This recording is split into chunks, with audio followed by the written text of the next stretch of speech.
Ladies and gentleman, Sidlaghatta ಪೌರಾಯುಕ್ತೆ ಅಮೃತ ಗೌಡ ಮತ್ತು JDS ಮುಖಂಡರ ದೂರು ನೀಡಿದ್ದು ರಾಜೀವ್ ಗೌಡ ವಿರುದ್ಧ ಎರಡೆರಡು ಎಫ್ಐಆರ್ ದಾಖಲಾಗಿದೆ. ಇದರ ಬೆನ್ನಲ್ಲೇ ಬಂಧನದ ಭೀತಿಯಿಂದ ರಾಜೀವ್ ಗೌಡ ಎಸ್ಕೇಪ್ ಆಗಿದ್ದಾರೆ. ಎಸ್ ವೀಕ್ಷಕರೇ, ನೆಲ ಜಲ ಭಾಷೆಗಾಗಿ ಪ್ರಾಮಾಣಿಕ ಪತ್ರಿಕೋದ್ಯಮ. ನೀವು ನೋಡ್ತಾ ಇದ್ದೀರಾ ಫೋಕಸ್ ಟಿವಿ. ನಾನು ಪವಿತ್ರ.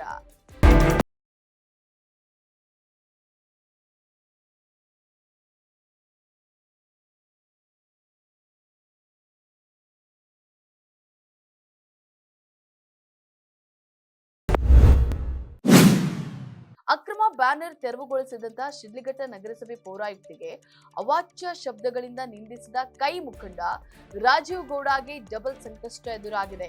ಅವಾಚ್ಯ ಹಾಗೂ ಅಶ್ಲೀಲ ಪದಗಳಿಂದ ನಿಂದಿಸಿದ್ದಕ್ಕೆ ರಾಜೀವ್ ಗೌಡ ವಿರುದ್ಧ ಪೌರಾಯುಕ್ತೆ ಅಮೃತ ಗೌಡ ಪೊಲೀಸರಿಗೆ ದೂರು ದಾಖಲಿಸಿದ್ದಾರೆ.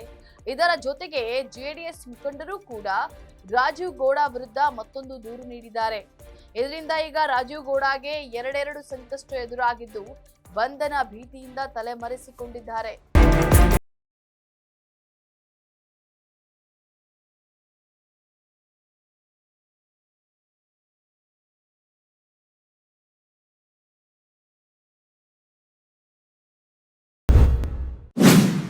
ಸ್ಥಳೀಯ ಜೆಡಿಎಸ್ ಶಾಸಕ ಬಿಎಂ ರವಿಕುಮಾರ್ ವಿರುದ್ಧವೂ ಕೂಡ ರಾಜೀವ್ ಗೌಡ ಅವಾಚ್ಯ ಪದಗಳಿಂದ ನಿಂದಿಸಿದ್ರು.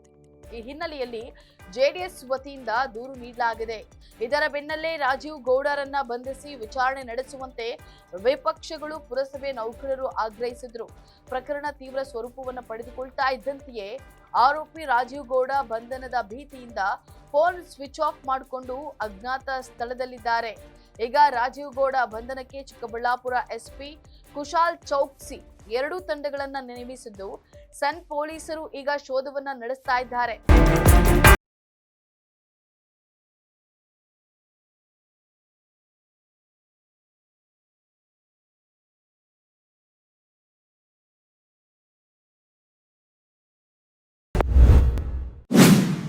ಶಿಡ್ಲಘಟ್ಟದ ಕೋಟೆ ವೃತ್ತದಲ್ಲಿ ರಸ್ತೆಗೆ ಅಡ್ಡವಾಗಿ ಹಾಕಿದಂತಹ ಬ್ಯಾನರ್ ತೆರವುಗೊಳಿಸಲಾಗಿತ್ತು.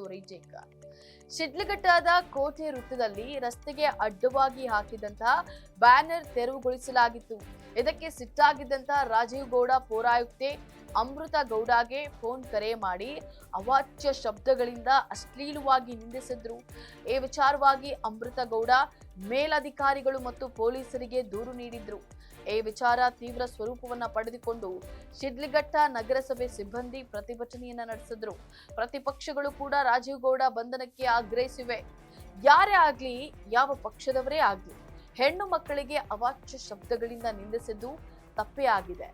ಹಾಗಾಗಿ ಪೊಲೀಸರು ಆರೋಪಿ ವಿರುದ್ಧ ಸೂಕ್ತ ಕ್ರಮ ಕೈಗೊಳ್ಳಬೇಕು ಅನ್ನೋದೇ ಫೋಕಸ್ನ ಆಗ್ರಹವಾಗಿದೆ.